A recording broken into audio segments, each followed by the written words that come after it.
不動産屋さんの怪談です。これは東京に近い某県の旧家に伝わる奇妙なお話です。今回のお話の体験者を仮に平井さんとしておきます。これから話すお話は、その平井さんの息子さんから平井さんの生前の体験談として伺いました。そして先日その息子さんから不可解な写真が撮れたという連絡をいただきました。さて、その昔、1950年代の頃でした。平井さんの家族が住んでいる家の隣に、その地域でもかなりの旧家の漆原さんという方が住んでいました。漆原家の家は古い木造日本家屋で、代々その土地で農業を営んでいました。その漆原家の息子 A 君と平井さんは年も近く、お隣ということもあって子供の頃はよく遊んだそうです。そんな平井さんが小学生だった頃、漆原の息子 A 君からおかしなことを聞きました。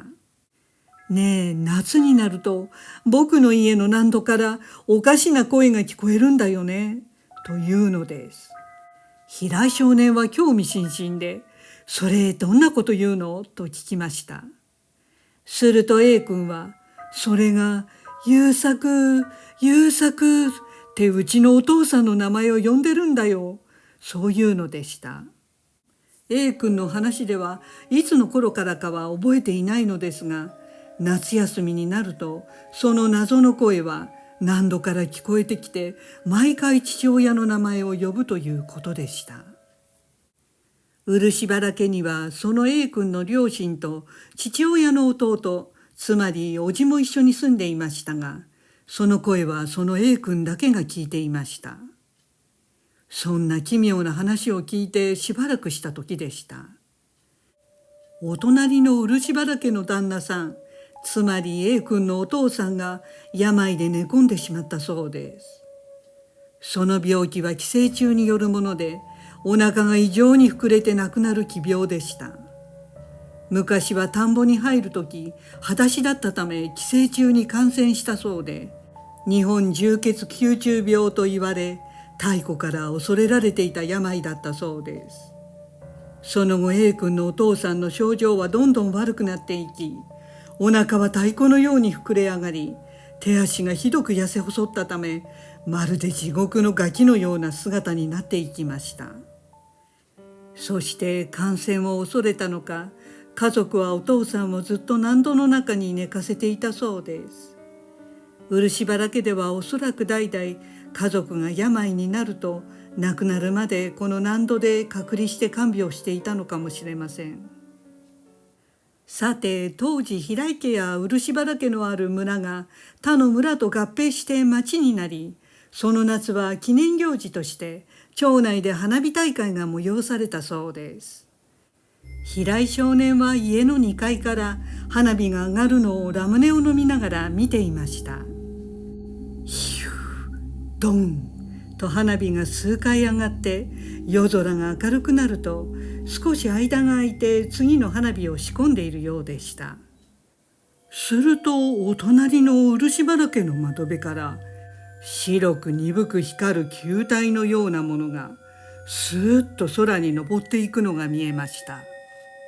平井少年はそれを見て、あれ、花火大会の花火がこんなところまで飛んでくるのかなと不思議に思いました。すぐに平井少年はお姉さんを呼んで、お姉ちゃん、あれ見てと指をさし、二人で光の玉を観察していたそうです。そしてその光の玉は漆原家の周りを旋回するように飛ぶと、川向こうのお寺の方にスーッと飛んでいきました。するとお姉さんが、隣のおじさん半年前から病んでたからもしかしてと言ったそうです。お姉さんの言う通り、光の玉が飛んでいった同時刻に漆原家の A 君のお父さんは亡くなったことが分かりました。平井少年はあの光の玉は A 君のお父さんの魂だったのだと思いました。当時は固定電話も田舎では普及していなかったので、花火が威勢よく上がる中、人伝えで A 君のお父さんが亡くなったことが村中に広まったそうです。そして漆原のお父さんが亡くなってからは、何度のお父さんの名前を呼ぶ声はピタッと収まりました。ところが間もなくです。A 君には今度は何度から亡くなったはずの父親の声が聞こえるようになりました。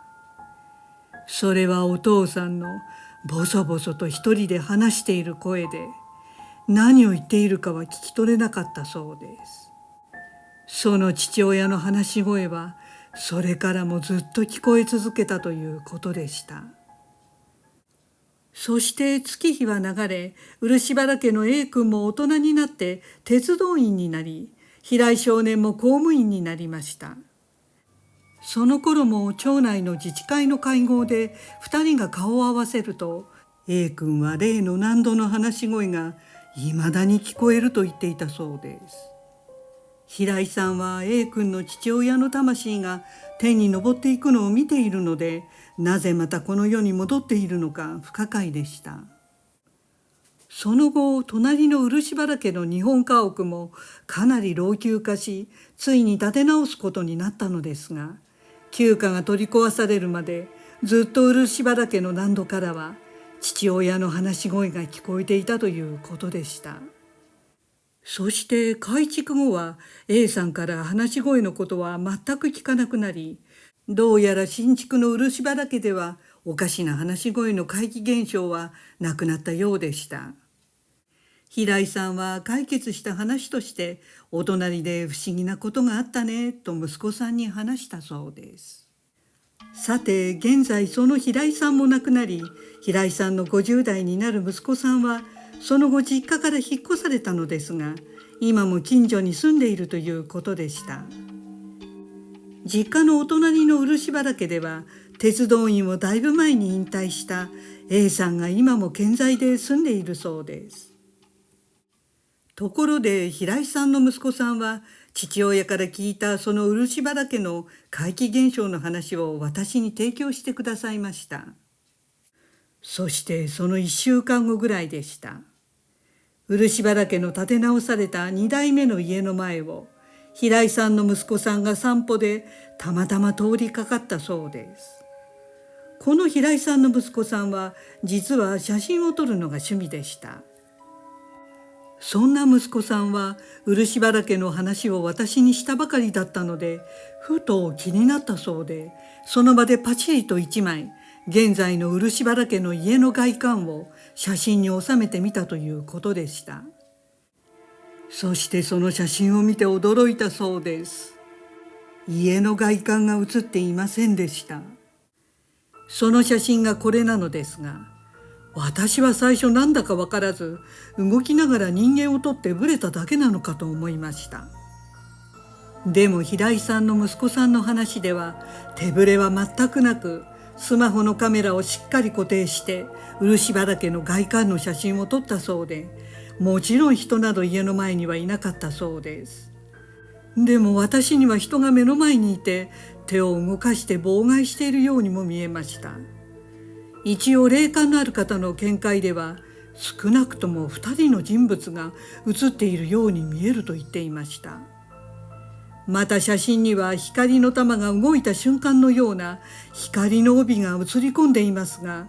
周りに明かりなど光るものは何もありませんでした。また息子さん曰く、今までいろんな静止画を撮影しているが、こんなことは初めてで驚愕したということです。今回ご自身のお父様から聞いた漆原家の怪異の話を私にしたことと、漆原家の家の写真に奇妙なものが写り込んだこと、この2つは偶然なのでしょうか。知らないだけで漆原家のおかしな現象は遠い過去のことではなく、改築後もいまだに何かしらの怪奇現象が続いているのかもしれませんね。ご視聴ありがとうございました。よろしければチャンネル登録といいねボタンをお願いします。